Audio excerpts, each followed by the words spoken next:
are going to start the poem Father Returning Home. This poem composed by Dilip Chitre. Before we start the poem, we should know about the poet. Dilip Chitre 1938 to 2009 was a celebrated bilingual poet and translated with a remarkable work in Marathi and English. He wrote several short stories, fictions, poetry, Marathi as well as in English. So he was a well-known poet in Marathi literature as well as in English. His versatile creativity extends to painting, filmmaking, and his notable contribution as a magazine columnist. So this is the versatile personality. Poet Dilip Chitre had perfections in many genres of literature as well as arts. He was a great painter, filmmaker, and etc. He received the prestigious Sahitya Academy Award both for poetry as well as for his well-known translations work Says Tuka. त्यांच्या कार्याबद्दल त्यांना साहित्य अकॅडमीचा पुरस्कार सुद्धा मिळालेला आहे आणि specially for his best creation and best translation Marathi to English, it is called Says Tuka. Popular abhangas means abhanga means spiritual poem, as we know that abhanga means spiritual poem in Marathi. Saint Tukaram sorry, who composed several abhangas, and Dilip Chitre translated that abhangas into English. So this is great work, and for his deed he was awarded Sahitya Academy Award. He had started translation of literary work of saints in Marathi at the age of 16. Means Saint Tukaram started he had started translations of literary work of saints in Marathi at the age of 16. Exile, alienation, disintegration and death are observed to be the major theme of his work. हे यांच्या जे work आहे त्यांनी literally work केलेलं आहे त्याचे जे major आपण म्हणू शकतो की जे थीम आहे ते अलिनेशन, डिसइंटिग्रेशन अँड डेथ ह्या त्यांच्या साहित्याच्या, त्यांच्या स्टोरीजच्या, त्यांच्या पोएमच्या आणि त्यांच्या लिखाणाच्या, त्यांच्या पेंटिंगच्या ह्या मेन थीम राहिलेल्या आहेत. This poem is taken from Traveling in Cage. It draws a portrait of a suburban commuter. आणि या कवितेमध्ये काय आहे तर सब अर्बन जे कम्युटर्स असतात जनरली इन मुंबई, स्पेशली मुंबईच्या सब एरियामध्ये बरेचसे लोक राहतात, वर्किंग क्लास असतात आणि त्यांना त्यांच्या जॉबसाठी, त्यांच्या कामासाठी डे टू डे लाईफमध्ये त्यांना रेग्युलरली कम्युट करावं लागतं, त्यांना ट्रॅव्हलिंग करावं लागतं by local, by buses, by those ways available, those means available for their commuting. तर त्यांच्या जीवनामध्ये जे काही हाल अपेष्ट आहेत, दुःख आहे, spoiling time, spoiling affections of family, they generally such kind of working class very far away from spending time with family. या सगळ्या ॲस्पेक्टवर त्यांनी ही पोएम कंपोज केलेली आहे. It depicts his dull, monotonous, exhausting and equally pitiable daily routine. It depicts या poem मध्ये त्यांनी routine आहे, depicts his dull, monotonous, exhausting and equally pitiable daily routine. जे पिटिएबल, फार दुःखदायक जे त्यांचं रुटीन आहे, जे डेली रुटीन आहे आणि त्या रुटीन मधून त्यांना जे काही यातना भोगाव्या लागतात त्यावर ही कविता आधारित आहे. It describes a forced alienation at home which reflected through the stale food and lack of sharing.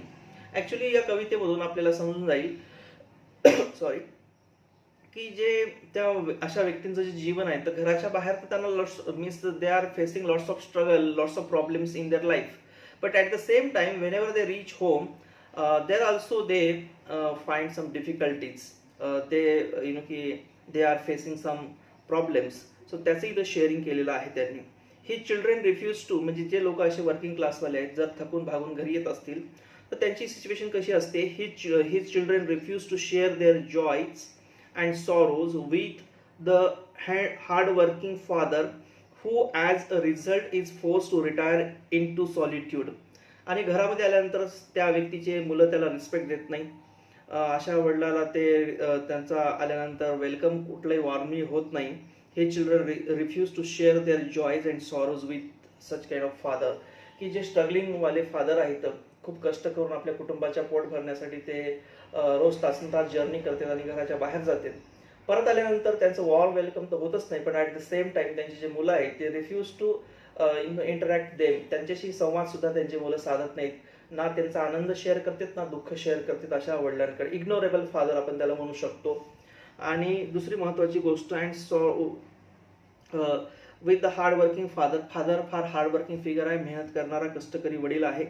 Who as a result is force to retire into solitude. आणि जबरदस्तीने त्यांना सॉलिट्यूडमध्ये टाकण्यात आलेलं आहे. एकांतवासाचं जीवन त्यांना भोगावं लागतं. This very painful loneliness is a symbol of man's isolation from the materialistic man-made world. हे जे आता जग झालेलं आहे, मटेरियलिस्टिक मॅनमेड वर्ल्ड झालेलं आहे, यामध्ये जे काही लोक आहेत त्यांना स्पेशली सबअर्ब मधले, सिटी लाईफ मधले, मेट्रो सिटीतलं हे जीवनाला इथे डिपिक्ट करणारी पोएम आहे.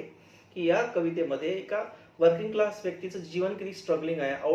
Outdoor life is also struggling and indoor life is also struggling. हे जे त्यांचं जीवनातला म्हणजे आहे त्यांच्या बदल आलेला because of that materialistic world, हे इथं दिलीप चित्रेनं ॲक्युरेटली ड्रॉ केलेलं पिक्चर आहे. And this portrait drawn by Dilip Chitre of his on father. त्यांच्या स्वतःच्या वडिलाचं हे पोर्ट्रेट आहे. त्यांना ते रिअलाइज झालं. When he realise his father's role in his family, then he compose the poem to dedicate to his hardworking father, hardworking figure of his father. त्यांना हे dedicate केलेलं त्यांनी हे पोएम आहे. So let's see the poem की नेमकं काय म्हणायचं आहे पोएममध्ये. Father returning home. आता फादर रिटर्निंग होम, तर रिटर्निंग होम मीन्स कुठून येत आहेत तर घरी वापस, तर from job, from work place. त्यांच्या कामावरून ते घरी येणारे वडील आहेत, तर त्या वडिलांना ही पोएम डेडिकेट केलेली आहे. So let's C. Actually this poem is in a free verse. Okay, there is no particular rhyme and meter of this poem. So this is in a free verse, and Dilip Chitre was the master of in free verse in India. So let's see. My father travels on the late evening train. Actually poet's father traveling late evening train. की त्यांचे जे वडील आहेत as usual त्यांचं routine असं आहे की ते ऑफिसवरून लेट निघतायत आणि त्यांचा जॉब जो असतो तो मे बी 5, 6, 7 वाजेपर्यंत चालतो आणि त्यानंतर ते घराकडे निघतायत. His father travels on the late evening. Travels, this is the simple present tense and actually this sentence definite the routine action, regular action in his father's life. त्यांच्या वडिलांच्या जीवनातली ही रुटीन ॲक्शन आहे. His father travels on the late evening train. उशिराच्या ट्रेननी त्यांचे वडील घराकडं निघतायत येत आहेत. हे रोजचा क्रम आहे. This is habitual action of his father.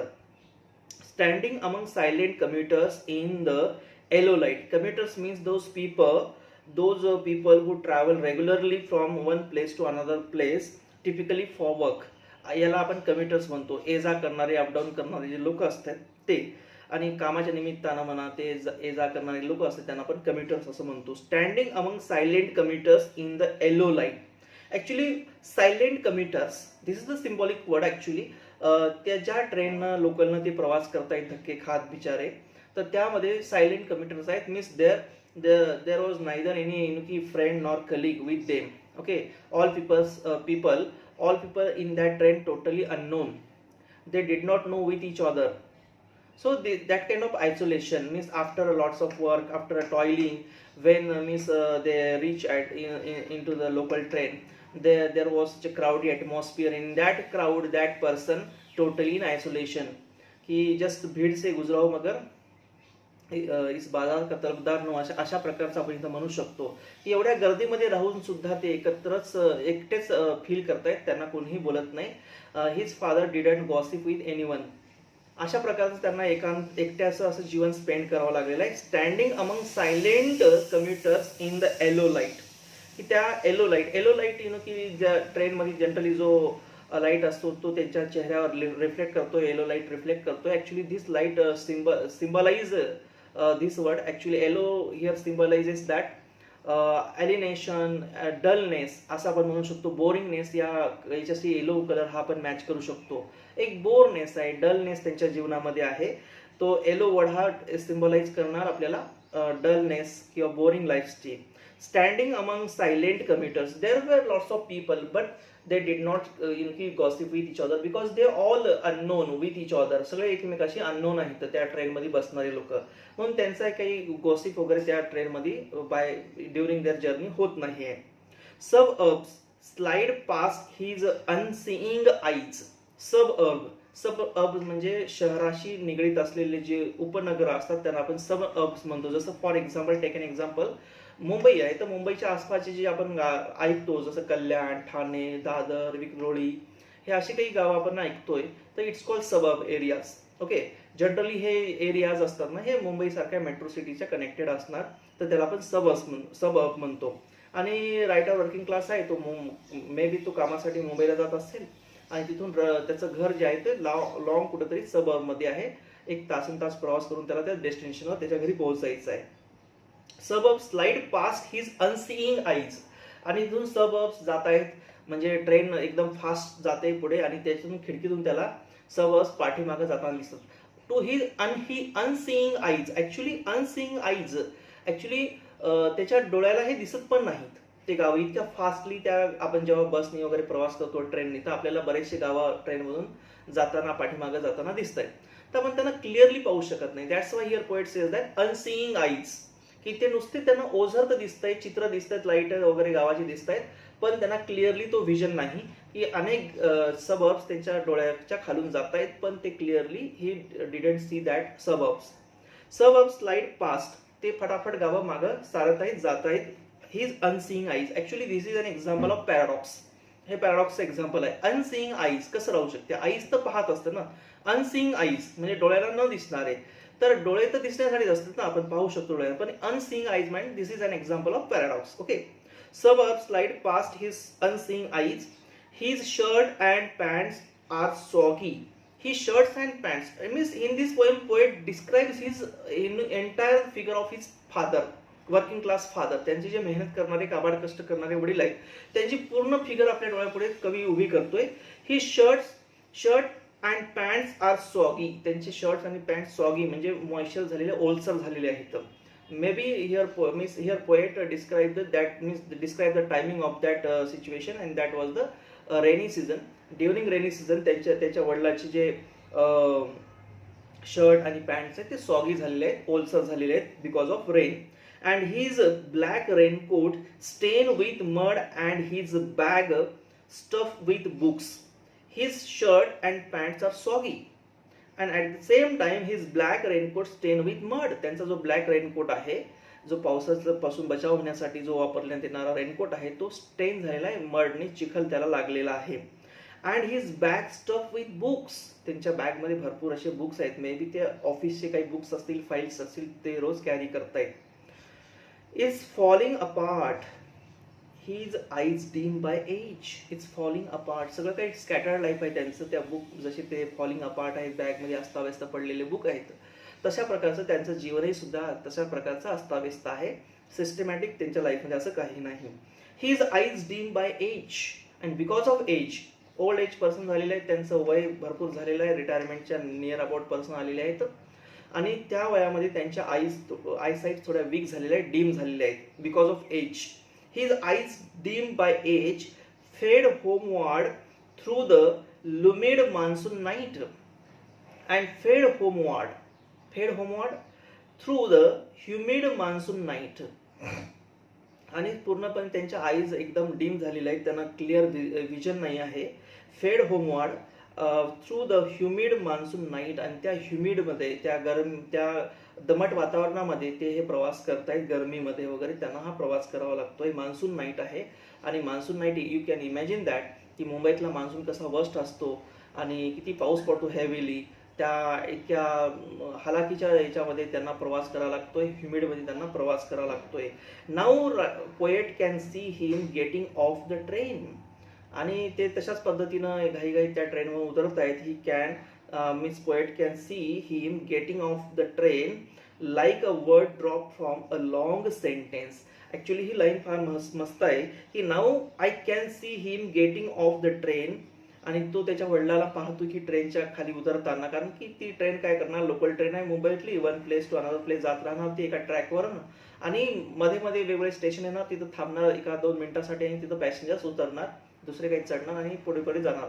तसेच एका स्टेशनवर एका एक्सपेक्टेड डेस्टिनेशनवर त्याचे वडील पोहोचले, त्यांचं घर जिथून जवळ आहे तिथं, आणि तिथं उतरल्यानंतर त्यांना त्या ट्रेनच्या खाली, त्या डब्याच्या खाली ते उतरत आहेत, आणि like a word drop from a long sentence, आणि अशा पद्धतीचं त्यांचं एक आहे की एखाद्या मोठ्या सेंटेन्स मधला एखादा शब्द जसा वगळावा किंवा निघून जावा, आणि त्या निघून गेल्यानंतर त्या सेंटेन्सच्या मिनिंगवर काहीच फरक पडणार नाही, अशा प्रकारचं त्यांच्या वडिलाचं स्टेटस आहे. एवढ्या मोठ्या ट्रेनमध्ये उतरल्यानंतर त्यांचा त्या ट्रेनमध्ये म्हणजे एक प्रकारची नो आयडेंटिटी इन शॉर्ट असं आपण म्हणू शकतोय, की जशा एखाद्या लॉंग सेंटेन्स मधला एखादा शब्द जर छोटासा काढला वगळला तरी त्या सेंटेन्सच्या अर्थावर कुठलाही परिणाम पडत नाही, फरक पडत नाही. Same thing about his father, त्या ट्रेनमधून उतरल्यानंतर त्या ट्रेनमधल्या कुठल्या लोकांनाही त्यांचा फरक पडणार नाही आणि त्या ॲटमॉस्फिअरवर कुठलाही परिणाम होणार नाही.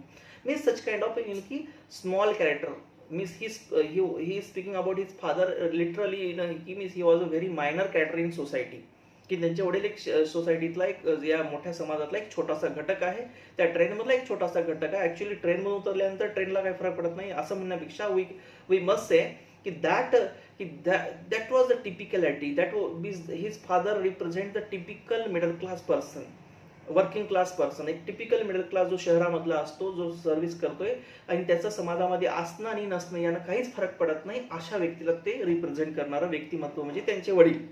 आणि ट्रेनवर उतरल्यानंतर त्या ट्रेनमधल्या ॲटमॉस्फिअर कुठलाही फरक पडत नाही, त्याप्रमाणे तो व्यक्ती समाजात वावरतो किंवा नाही वावरत त्याचा कुठलाही फरक पडत नाही. म्हणजे अशा प्रकारचं एक छोटंसं कॅरेक्टर आपण म्हणू शकतो. त्याचे वडील खूप मेहनत करणारा, काबाड कष्ट करणारा, कुटुंबाचं पोट भरणारा व्यक्ती आहे, सकाळपासून संध्याकाळपर्यंत राबणारा व्यक्ती आहे, पण त्याची या समाजामध्ये कुठल्याही प्रकारची आयडेंटिटी क्रिएट झालेली नाही. Now poet can see him getting off the train like a word drop from a long sentence, एखाद्या मोठ्या सेंटेन्समधून एखादा शब्द काढून टाकावा आणि त्या सेंटेन्सच्या अर्थावर कुठलाही फरक पडणार नाही. सच kind of image, such kind of portrait he sketch of his father, की तसंच याच्या वडिलाचं सुद्धा एक पोर्ट्रेट आहे की ते ट्रेन उतरल्यानंतर कुठल्याही ॲटमॉस्फिअरवर फरक पडला नाही त्यांचा, आणि ट्रेनच्या ॲटमॉस्फिअरला काही फरक पडलेला नाही. He hurries across the length of the grey platform. Grey platform actually it is a grey due to cement, आणि सिमेंटमध्ये कन्स्ट्रक्ट केलेला जो आहे तर त्यामुळे त्याला ग्रे कलर आलेला आहे, आणि दॅट्स वाय पोएट काय म्हणतो, तो ट्रेनचा जो प्लॅटफॉर्म आहे तो रेल्वे स्टेशनवरचा तो ग्रे कलरचा आहे.